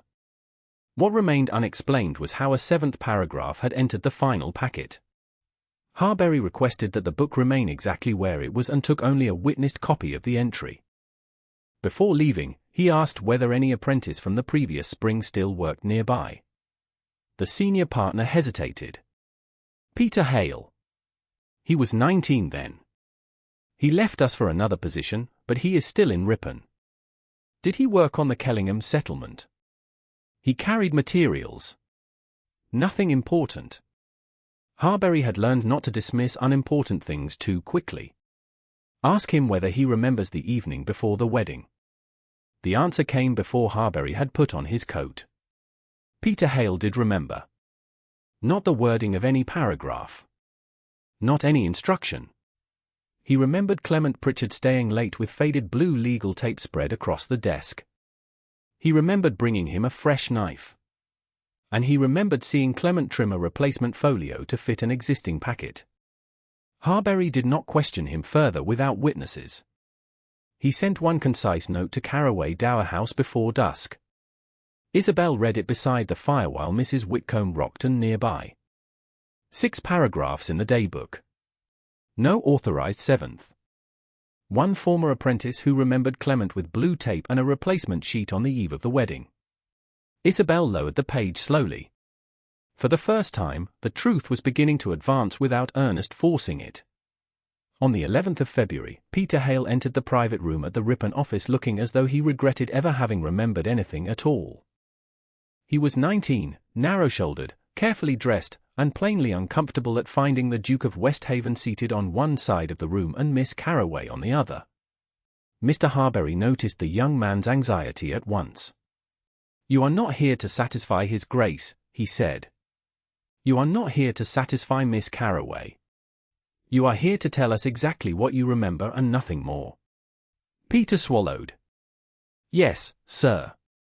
The senior partner of the firm sat beside Harbury. Ernest had agreed before arriving that he would ask no questions unless Harbury invited him to. Isobel had agreed to attend because the memory concerned the settlement that had ruined her wedding, but she had left the original altered packet locked at Carroway Dower House. It was not needed for this interview. The sealed pregnancy letter remained there as well. Nothing had been carried merely because the truth was being discussed. Harbury opened the engrossing daybook to the entry already witnessed the previous afternoon. You were employed here in April last year. Yes, sir. Do you remember work being done on the Carroway-Kellingham settlement? Peter glanced once toward Ernest. Everyone remembered that one. Why? Because His Grace was marrying the next morning. There was a great deal of hurry. Ernest said nothing. Harbury continued. What do you remember from the evening of the 16th of April? Peter rubbed his thumb against one knuckle. Mr. Pritchard stayed late. Was that unusual? Not very. Not if papers had to go out. What was he working on? A settlement packet. Blue tape. Several folios. Did you read it? No, sir. Did you see the names? No. Harbury nodded. Good. Do not give us what you did not see. Some of the fear left Peter's face. What did you see? Harbury asked. Peter looked toward the table as though the answer might still be lying there.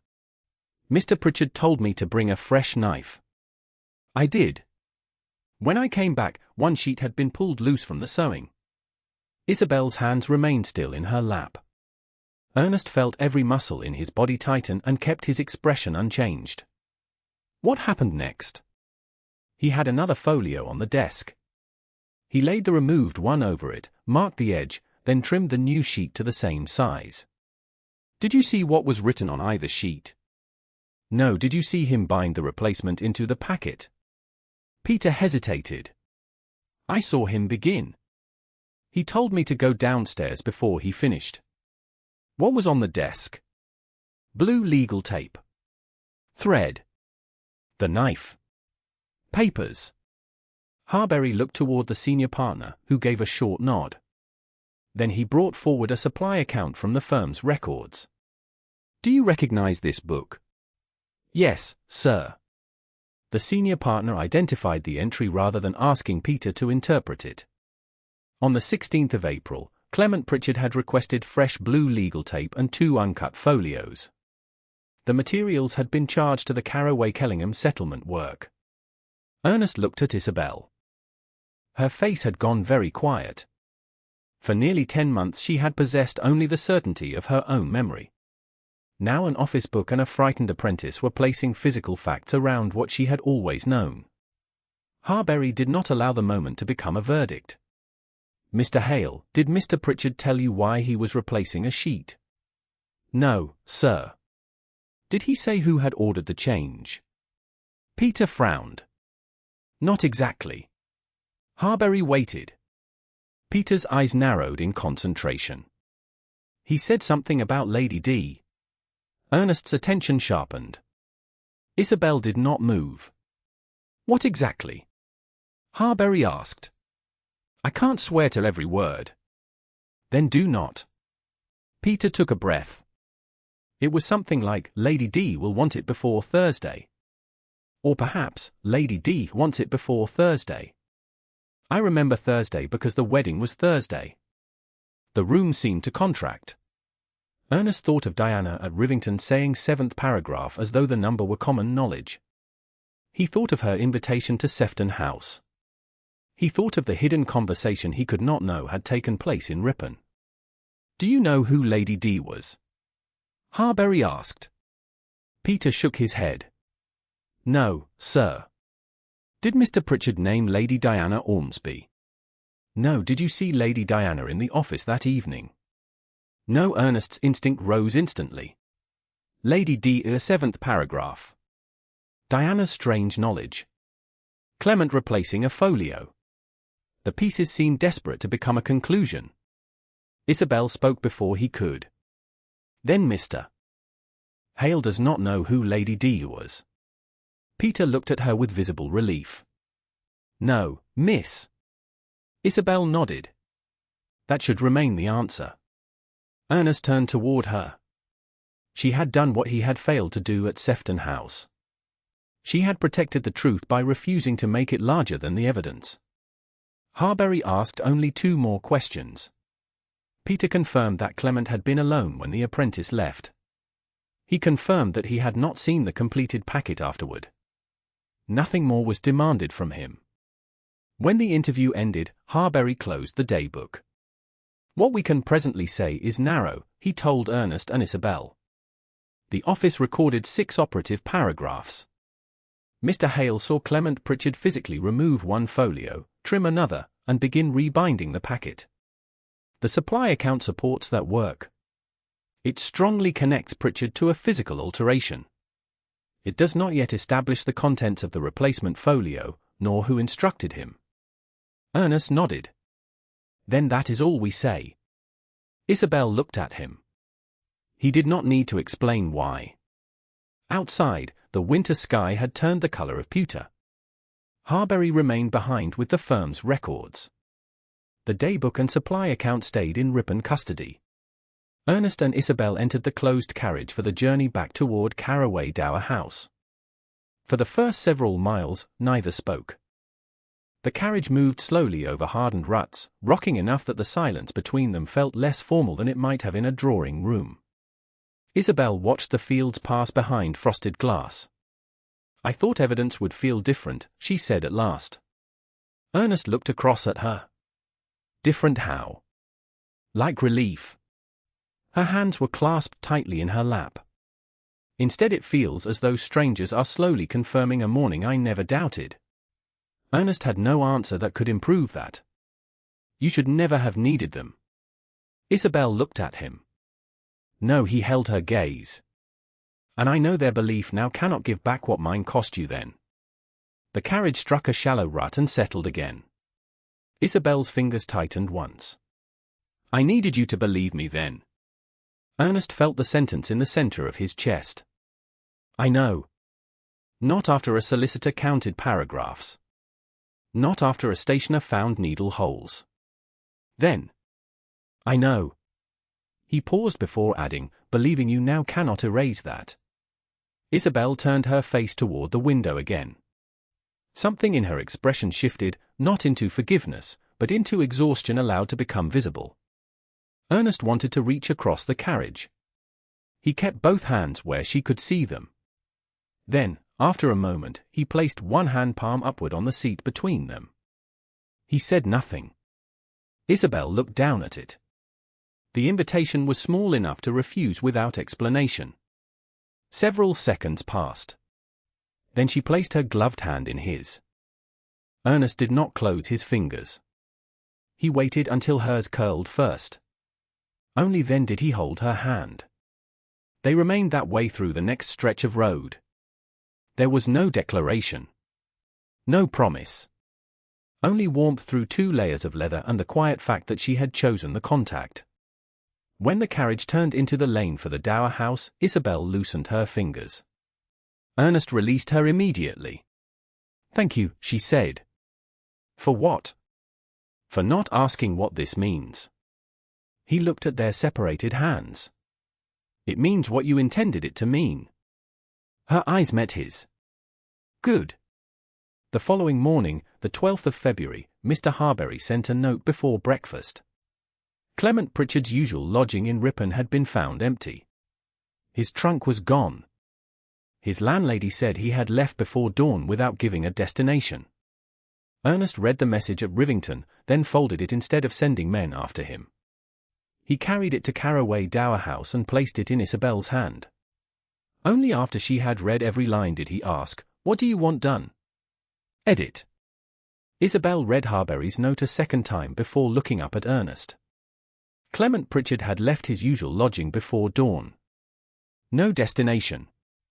No forwarding direction. No explanation. Ernest waited beside the drawing-room fire, saying nothing until she had finished. "What do you want done?" he asked again. Isobel folded the paper along its existing crease. "Nothing that frightens him farther away. No search through his rooms. Mr. Harbury may examine whatever the landlord or firm can lawfully make available. You do not send Rivington servants after him." Ernest inclined his head. "Agreed." And you do not announce that he has disappeared. Agreed. She handed the note back. Then we wait until the next fact belongs to us. By the following morning, the 13th of February, the next fact belonged to half the county. It was not evidence. It was rumor. Ernest heard the first version before breakfast at Rivington. By noon, 2 separate callers had repeated a more polished form of the same accusation. Miss Carroway, they said, had returned with the Duke's child and suddenly discovered an old document scandal convenient enough to transform disgrace into victimhood. The crueler version suggested Ernest was helping her manufacture it because a duke might acknowledge an illegitimate daughter more comfortably if society believed the mother had once been cheated of marriage. The rumor required no proof because it had been built to feed on the absence of proof. Earl of Sefton came to Ernest's study shortly after luncheon and closed the door behind him. This has gone far enough. Ernest remained standing beside his desk. What has? The reopening of a private disaster that occurred 10 months ago. A settlement was altered. Perhaps. Sefton's face hardened. A clerk has vanished. My daughter's name is being whispered because an apprentice remembers the letter D. You have an acknowledged child with Miss Carroway. Can you not see how this appears? I can see precisely how someone wishes it to appear. Then stop giving them material. Ernest felt the familiar pressure of decision gathering in him. He could issue a statement within the hour. He could name the 6-paragraph abstract, the altered binding, the daybook, Peter Hale, Clement's disappearance. His title would ensure the words travelled faster than the rumor. He also knew exactly what that would do. It would tell Diana what Harbury possessed and what he still lacked. What are you asking me to do? Ernest said. Sefton seemed surprised. End the inquiry publicly. Before it is complete. Before it destroys people who may have done nothing. Ernest looked at him. That argument has a history in this matter. Sefton heard the rebuke and stiffened. Diana may be vain. She may be indiscreet. She is not a criminal because she knew the number of a paragraph. I have not called her one. Not yet. Then you object to something I have not done. Sefton's jaw tightened. I am asking you to remember that reputations cannot always be restored after accusation. Ernest thought of Isobel standing at St. Cuthbert's without her veil. I remember. He left Sefton without giving an answer. At Carroway Dower House, Isobel received him in the smaller sitting room while and slept upstairs. Mrs. Whitcomb remained near the window sorting household accounts. Ernest repeated the rumor exactly, omitting neither its insult to Isobel nor its implication about Anne. Isobel listened without visible reaction until he finished. So now I forged my own humiliation because motherhood made the truth inconvenient. That is what they are saying. And Lady Diana. Nothing anyone can quote. Isobel looked toward the fire. Of course. Ernest sat opposite her. Sefton wants the inquiry stopped. Do you? No, do you want to answer the rumor? He could feel the old response ready in him. Defend. Correct. Command the room before the room decided for itself. Yes, he said. Then he waited. Isobel's eyes met his. I do not. The answer hurt more than he expected. Then I will say nothing. Even if silence makes you appear guilty of helping me. Yes. Even if people say Anne is the reason. Yes. Isobel studied him for several seconds. You did not even ask why. I know why. Tell me. Because anything I say now teaches whoever is behind this exactly how much we know. Isobel gave the smallest nod. Ernest continued, more quietly. And because you asked me to stop making my certainty everyone else's problem. That was enough. He did not explain further.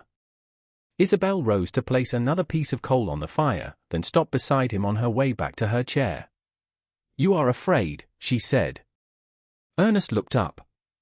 Yes. Of the rumor. No, he answered before pride could intervene. I am afraid that every time I act, I become the man who stood at that church and decided before you had finished speaking." Isobel's face changed. She did not absolve him. She did not say he was no longer that man. Instead, she reached out and touched 2 fingers lightly to the sleeve of his coat. The contact lasted no more than a breath. "This decision belonged to you," she said. "You came to ask." Then she withdrew her hand. Ernest felt the absence of it immediately. "No statement," he said. "No statement." On the 14th of February, Clement Pritchard finally learned what Lady Diana's loyalty was worth. He had hidden 2 nights in a modest lodging outside Ripon under the name of a distant relation, but fear had exhausted what money he carried. He sent a boy with a message requesting that Diana meet him behind an old posting inn on the southern road. She arrived in a closed carriage shortly before dusk and did not step down. Clement stood beside the door beneath a dark cloak. "You said I would receive the balance when the matter was finished." Diana's face remained composed. "It was finished in April." Harbury found the daybook. Something shifted in her eyes. "And Peter Hale remembers more than he should." "Then you should have been more careful." Clement stared at her. "You wanted Carroway gone. I wanted Westhaven spared a disastrous marriage. You wanted yourself where she stood."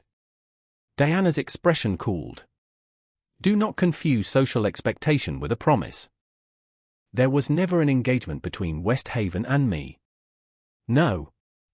Only your certainty that a duke required a woman of his own world." "He did. And you knew he feared being used for family debts." Diana leaned slightly toward the carriage opening. "Keep your voice down." Clement gave a bitter smile. "Now you are cautious. What do you want?" "The money you promised." "No," the word came cleanly. Clement went pale. "If I am ruined, I will not carry this alone. Do you imagine anyone will believe a frightened clerk against an earl's daughter?" "They may if I give them papers." For the first time, Diana's composure faltered. "What papers?" Clement stepped back. "Then perhaps you should wonder." He left before she could call him back. That evening a note reached Mr. Harbury. Clement would speak before witnesses. He insisted Lady Diana be present. Harbury offered no money, no immunity, and no protection from consequences. A meeting was fixed for the following morning at the Ripon office. Clement did not come. After an hour, Harbury went with the senior partner to Clement's former workroom. The room had been abandoned in haste. One drawer in the principal desk remained locked. Harbury did not force it.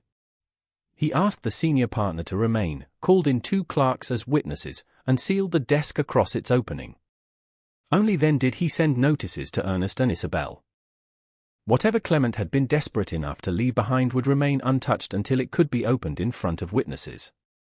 The sealed desk was opened on the morning of the 15th of February before witnesses, and the first thing it proved was that hope could be as misleading as suspicion. Mr. Harbury stood nearest the abandoned work table in the Ripon office. The senior partner remained beside him, with 2 clerks positioned where they could see the seals broken. Ernest and Isobel stood farther back. Isobel had not brought the original altered settlement. It remained locked at Carroway Dower House in her leather case, together with the sealed pregnancy letter. Nothing in Clement Pritchard's desk required either document to be moved. Harbury broke the seals, unlocked the drawer with a key supplied by the senior partner, and began removing its contents one item at a time. Receipts. 2 private accounts. Old correspondence. A packet of bills. No rough working folio. No fragment of it. Nothing that resembled the sheet Clement had possessed before the Sefton House luncheon. Ernest looked once at Isobel. Neither spoke. Harbury had warned them not to mistake absence for proof. Then his hand closed around a small black appointment book worn smooth along the spine. He opened it at April 1856. The entries were mostly ordinary. Deliveries. Meetings. Names reduced to initials. On the 16th, one entry had been written more heavily than the others. L.D. Private. Harbury turned the page carefully. Something cream-coloured slipped forward from between the leaves. A calling card. Lady Diana Ormsby. Ernest felt the room sharpen around the name. Harbury did not hand the card to him. He turned it over on the table. For words had been written across the back in a fine, controlled hand. 7 before Thursday. Isobel stopped breathing for one beat. Thursday had been the 17th of April. Their wedding day. Do you recognize the handwriting? Harbury asked. Ernest looked at the card without touching it. I have received enough notes from Lady Diana to recognize it. And you, Miss Carroway? Yes. Isobel's voice remained level. But recognition is not proof by itself. Harbury nodded. Quite right. The appointment book contained several later entries marked S. House beside small sums, but Harbury did not claim what they meant. He simply recorded them. We need someone who can place Lady Diana here on the 16th, he said. The senior partner exchanged a glance with him. You found Mrs. Croft? Last evening. A few minutes later, Mrs. Ellen Croft was shown into the room. She had served in the Sefton household the previous spring and now lived in Ripon with her husband. She looked deeply uneasy until Isobel spoke before anyone else. Mrs. Croft, please say only what you remember.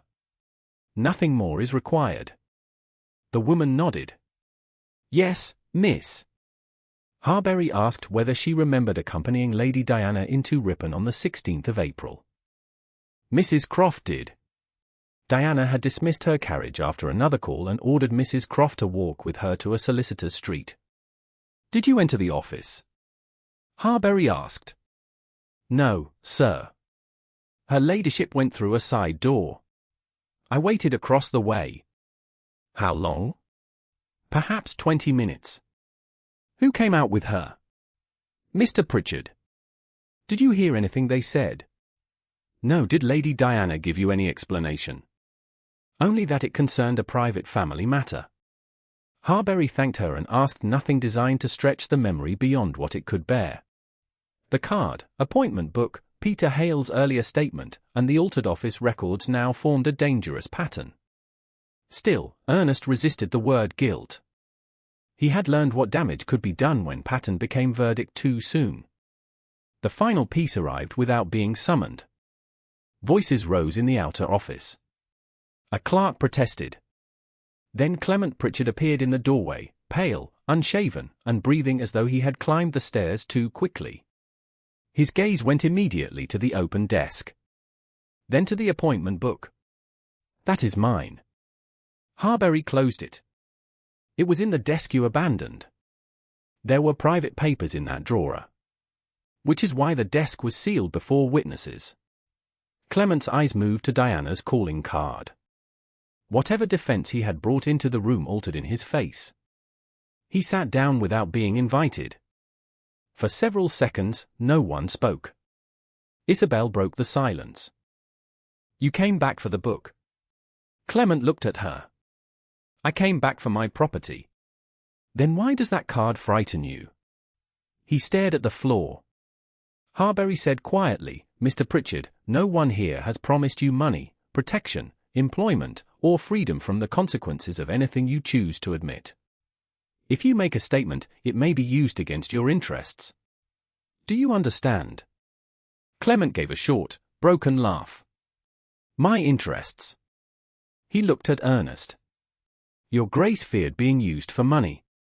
Ernest felt cold move through him. Clement continued. Lady Diana knew it. She said Miss Carroway's family circumstances would become a chain around the dukedom. She said you would see reason if the demand appeared in writing. Isobel's face did not move. What did you do? Harbury asked. Clement swallowed. I prepared a replacement folio. I added the 7th paragraph. I removed one sheet from the packet, trimmed the replacement to fit, and resewed it. Who instructed you? Lady Diana. Did Miss Carroway ever instruct you to demand that provision? No, the word seemed to strike the room. Did she speak to you privately about altering the settlement? No. Isobel closed her eyes for 1 second, then opened them again. Clement looked toward her but could not hold her gaze. I told His Grace the instruction came from you. Why? She asked. Because that was the purpose. Ernest's hands tightened at his sides. He did not interrupt. Harbury asked, were you paid? Some of my debts were settled. More was promised afterward. The entries marked S. House. Clement nodded. Payments arranged through people connected to Sefton House. What happened to the rough working folio? Clement's face changed again. I burned it. Ernest's voice entered for the first time. When? The night after Sefton House. Word reached me that you had named me publicly. I knew Harbury would come looking. Ernest absorbed the consequence without flinching. It is completely destroyed. Yes. No copy? None. The vanished paper would remain vanished. Harbury did not ask for ashes. He moved to one final point. Did you intercept correspondence sent by Miss Carroway to His Grace after the failed wedding? Clement looked genuinely startled. No. Did Lady Diana? Not through me. I knew nothing about her letters. Ernest closed his eyes briefly. That guilt remained exactly where it belonged. On the 19th of April, he had ordered Isobel's correspondence refused. No conspiracy had made him do it. Clement signed a statement only after Harbury read every line back to him. The senior partner witnessed the signature and informed Clement that he could not return to any trusted clerkship in the firm. Whatever references his former position might once have earned were finished. Harbury would advise what further proceedings properly followed. No one promised Clement leniency. By late afternoon, a copy of the signed statement and a request for written retraction had reached Lady Diana through the Earl of Sefton. Her answer came before dusk. She denied that concern for Westhaven could be reduced to common malice and refused to issue any private apology to Isobel. Ernest read the reply at Carroway Dower House and placed it on the table. Then not privately. Isobel looked at him. What do you mean? I damaged your name at St. Cuthbert's before people whose silence allowed the accusation to become truth. That is where the correction belongs. Her hands began to tremble. She turned slightly away, angry with herself for it. Ernest crossed only half the distance between them and stopped. Isobel. I'm all right. I know. He waited until she looked at him. May I hold you? Her breath caught. Then she nodded. Yes. Isobel stepped forward first. Ernest opened his arms, and she came into them by choice. His hand settled carefully between her shoulder blades. After one suspended second, her arms closed around him too. He did not speak of forgiveness. He did not speak of marriage. He held her until the trembling eased. When she finally drew back, her eyes were bright but steady. At St. Cuthbert's, she said, you speak first. On the 18th of February, St. Cuthbert's held no flowers, no music, and no suggestion that anyone had gathered there to celebrate. Winter light came thinly through the old glass, laying pale shapes across the stone floor where Isobel Carroway had once stood prepared to become Ernest Kellingham's wife. Many of the people now seated in the pews had been present that April morning. Others had repeated what followed afterward. The Earl of Sefton sat near the front with Lady Diana beside him. Mr. Harbury occupied a pew across the aisle with the senior Ripon solicitor and the papers under their custody. The rector stood near the chancel rail. Mrs. Whitcomb had come with Isobel, while and remained safely at Carroway Dower House with her nurse. Isobel carried her own leather document case. The original altered settlement was inside it. So was the pregnancy letter, still sealed, exactly as it had remained since May. Ernest waited until everyone had taken their places. Then he stepped forward alone. Isobel had told him to speak first. He intended to do more than obey the order. 10 months ago, he began, I stood in this church and told several of you that I could not marry Miss Carroway because I believed she had concealed a financial demand from me. No one moved. Ernest looked toward Isobel only once. She stood beside Mrs. Whitcomb, her face calm, her hands resting over the leather case. I was wrong. A faint stir moved through the pews and stopped. Miss Carroway did not request the 7th paragraph added to our marriage settlement. She did not authorize it. She did not know it existed until the morning we were to marry. Lady Diana's posture remained perfectly composed. Ernest continued. Clement Pritchard altered the settlement. He removed a folio, inserted a replacement containing an unauthorized financial provision, and falsely told me the instruction came from Miss Carroway. He has confessed this in a signed statement before witnesses. Diana shifted slightly.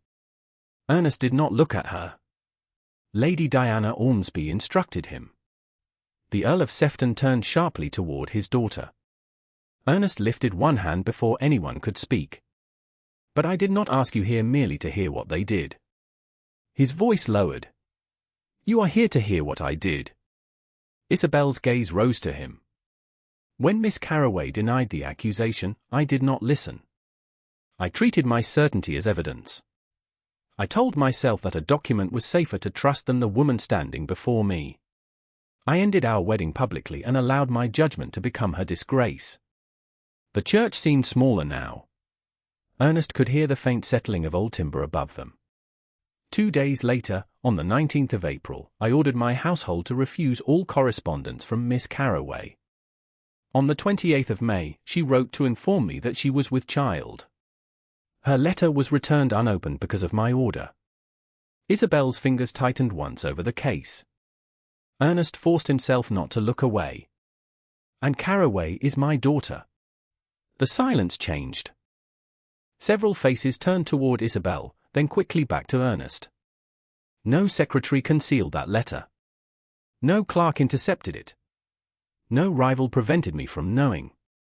His voice remained steady. I did not fail to receive the truth. I arranged not to hear it. Nothing followed the sentence for several seconds. No whisper. No movement. Ernest let the silence remain because there was nothing he could add that would make the admission cleaner. Only then did Mr. Harbury rise. He did not turn the church into a court. He presented only what was necessary. The earlier Rivington abstract, approved before the wedding, contained 6 operative paragraphs. Isobel opened her case and removed the original settlement herself. Beside the disputed 7th paragraph remained her wedding morning words, never requested. Never agreed. Harbury indicated the reworked binding and the second line of needle holes. Then he produced Lady Diana's calling card from solicitor custody. On its reverse were 4 words in her hand. 7 before Thursday. Finally, he confirmed Clement's signed confession and the witness statement that Diana had visited the Ripon office on the 16th of April. That was enough. Diana rose slowly. This is being made to sound uglier than it was. Sefton looked at her in disbelief. Diana. She ignored him and faced Ernest. You know what I believed. You were about to marry into a family whose circumstances would have followed you for years. You had spoken often enough about people who saw your title before they saw you. I thought Miss Carroway unsuitable for what Westhaven required. So you made me appear dishonest, Isobel said. Diana turned toward her. I thought I was preventing a mistake. Isobel's voice stayed quiet. Why did protecting him require making me a liar? Diana opened her mouth. Nothing convincing came. The Earl of Sefton rose. The shame in his face was restrained but unmistakable. You will write to every household before whom you repeated or encouraged this accusation. You will state plainly that Miss Carroway did not alter the settlement and did not demand that provision. Diana stared at him. Papa, you will. His voice did not rise. And you will leave Yorkshire with me tomorrow. She sat down. No one applauded. Ernest was grateful for that. This was not triumph. Isobel's name had been damaged by certainty spoken too loudly. It did not need to be restored by another spectacle. When the gathering ended, people left in subdued groups. Some bowed to Isobel with a respect they had withheld for months. One older lady stopped and said simply, "Miss Carroway, I believed what I should have questioned." Isobel answered, "Then question more carefully next time." She offered no comfort. By the time the church had nearly emptied, Ernest was waiting near the outer door with the dark bottle-green greatcoat over one arm. Isobel stopped when she saw it. She had returned it to him at the Gate Lodge on the 3rd of February. He had kept it at Rivington since. Now he held it without moving toward her. "May I?" he asked. Her eyes rested on the silver Kellingham buttons. Then she looked at him. "Yes." Ernest stepped closer and settled the coat around her shoulders. The wool that had once wrapped her in the snow now rested around Isobel by permission. He did not fasten it. He did not touch her after the coat was in place. They moved into the vestry, leaving the door open to the nave. Mrs. Whitcomb remained within sight. Ernest stood opposite Isobel and discovered that speaking before a county audience had been easier than what came next. "I am not going to ask you to marry me today." A faint softness touched her mouth. "Good. And I will not tell you that what happened this morning earns me anything." "Also good." He took a breath.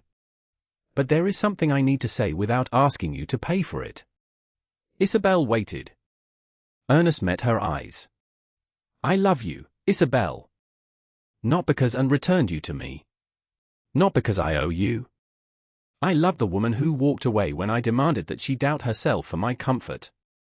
I love the woman who kept telling the truth when I made truth expensive. And I love you knowing that you may still decide I am not the man you wish to marry." Her eyes brightened. She did not lower them. "I love you too." Ernest went completely still. Isobel stepped closer. "That does not mean I have forgotten. I do not want you to. It does not mean we are engaged. I know. And it does not mean you have finished proving anything. I know that too." This time her smile lasted. Ernest lifted one hand toward her face, then stopped before touching her. "May I kiss you?" Isobel looked at him for one long heartbeat. Then she closed the remaining distance herself. "Yes." The kiss was gentle, restrained by everything they had survived and made warmer by the fact that neither of them was being compelled toward it. When Ernest drew back, Isobel remained close.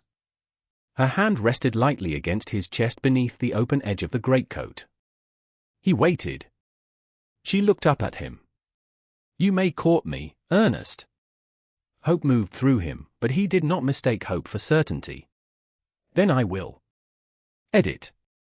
5 months taught Ernest Kellingham more about love than any declaration at St. Cuthbert's had done.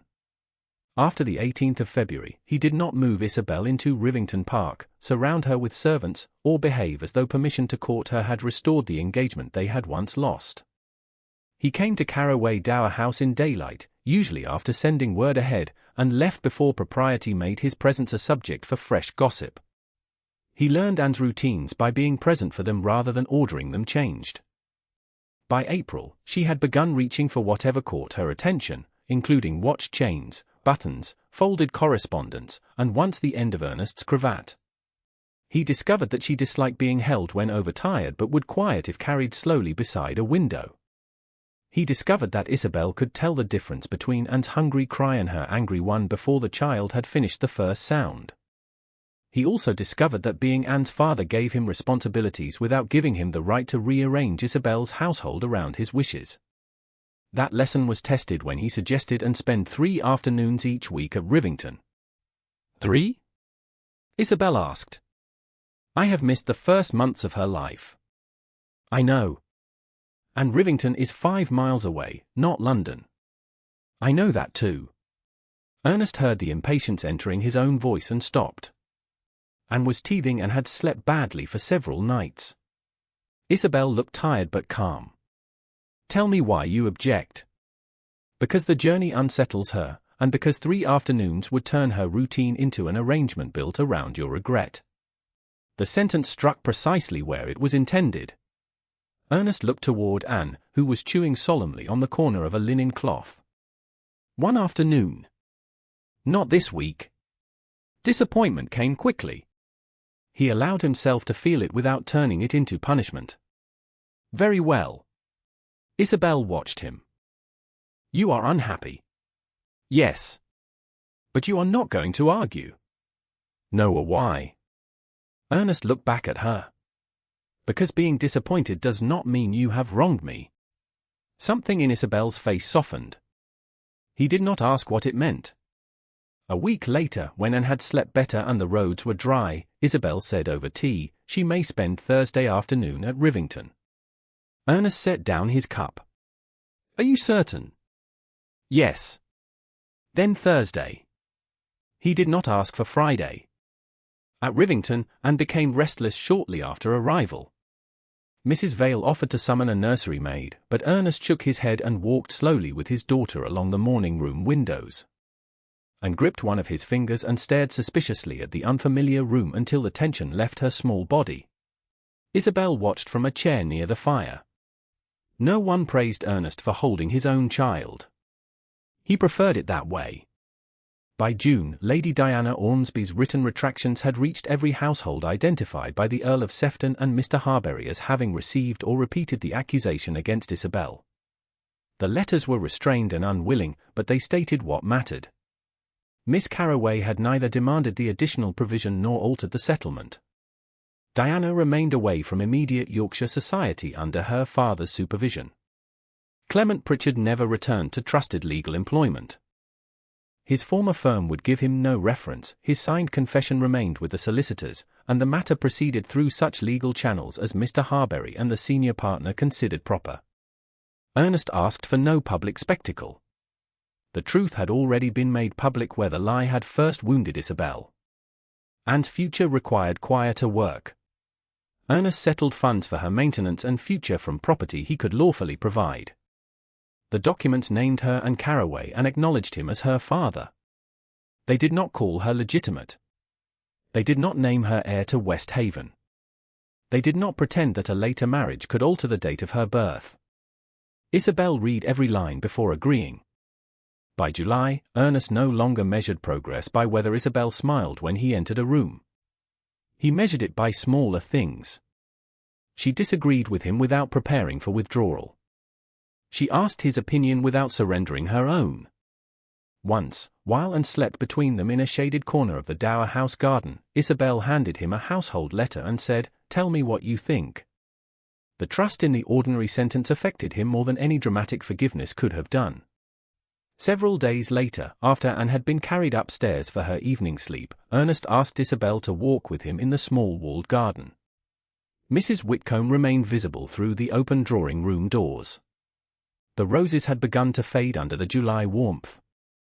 Ernest stopped beside the low stone wall. I have been trying to decide how to ask this without making a speech. Isobel's mouth curved. That sounds like the beginning of a speech. A short one. I will permit that. Ernest smiled, then became serious. I loved you before I knew how badly I could fail you. I love you now with a clearer understanding of what love cannot demand. He did not kneel. He did not take out a ring before she answered. I would like to marry you, Isobel. Not because of Anne. Not because of April. Not because anyone expects us to make the past respectable. I want to build a life with you because I know the woman you are, and because I want to keep becoming a man worthy of standing beside her. Isobel looked at him for a long time. 5 months earlier, silence would have frightened him into filling it. Now he waited. At last she said, yes. Ernest's breath left him. Yes? Her smile deepened. You may look pleased. I'm not going to withdraw the answer because you enjoy it. He laughed, and Isobel stepped closer. I am very pleased. So am I.